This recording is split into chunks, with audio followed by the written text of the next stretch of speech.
বন্ধুরা, সো আমি বাসায় যাচ্ছিলাম, তো আমার একজনের সঙ্গে পরিচয় হলো। তো উনি হচ্ছেন কি তামিল না তেলেগু? তেলেগু। আপনার নামটা বলেন। শিবানী। তো ইন্ডিয়াতে কতদিন হয়েছে, মানে আপনার কে আসছিল? না, দাদা দাদিরা ওখানে ছিল। কবে আসছিল মনে আছে? না, আমাদের জন্ম এখানে। জন্ম ওনার এখানে। তো উনি আসলে, তবে আমি শুনলাম আর কি, ওনার ইয়াটা শুনে খুব ভালো লাগলো আর কি।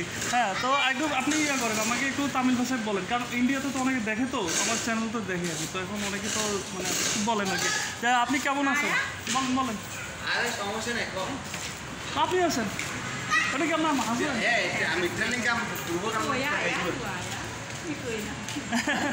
উনি লজ্জা পাইতেছেন আর কি। আচ্ছা, আপনি একটু বলেন না। না, অনেকে তো জানে না, তো বাংলাদেশে যে তামিল আছে এটা অনেকে জানে না তো। হ্যাঁ, আপনি বলেন, বিহারি আছে এটা জানে আর কি। বিহারি আছে অনেক, তামিল আছে এটা জানে না। বলেন, আপনি কেমন আছেন? তোমার নাম কি? না, কইতে পারবো না। হ্যাঁ, তোমার নাম কি? কি? আইমানতে। তুমি তামিল ভাষা পারো? আপনি কেমন? আপনি বলেন। আমি ভালো আছি, এটাই বলেন, তামিলে বলেন। আচ্ছা, তো আসলে আমাদের বাংলাদেশে কিন্তু তামিলটা আসলে একদম আছে, এটা কেউ জানে না, কিন্তু বিহারি আছে এটা অনেকে জানে।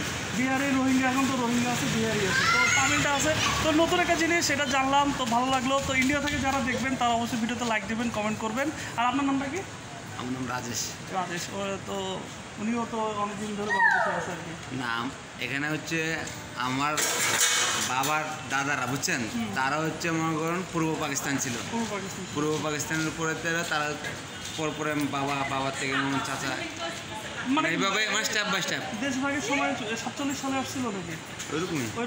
তো মানে ওই সময় যখন ভাগাভাগি ছিল তখন ওনারা কাজের জন্য আসছিল। কাজের জন্য মানে বাংলাদেশে তো পূর্ব পাকিস্তানে আমাদেরকে মনে করেন দাদারকে মানে নানারকে নিয়ে আসা হয়েছে। আচ্ছা। আপনারা এখন আছেন কোন জায়গায়? আমরা দয়াগঞ্জ। ওখানে কি আপনাদের অনেকে আছে? অনেকে আছে। আচ্ছা, তো এটা হচ্ছে দয়াগঞ্জ কোন জায়গায়? এটা ভাগা দয়াগঞ্জ রাজধানী মার্কেট আছে না? রাজধানী মার্কেট। আচ্ছা, মার্কেটে আর কি, ওইটার কাছাকাছি ওখানে অনেকে আছে।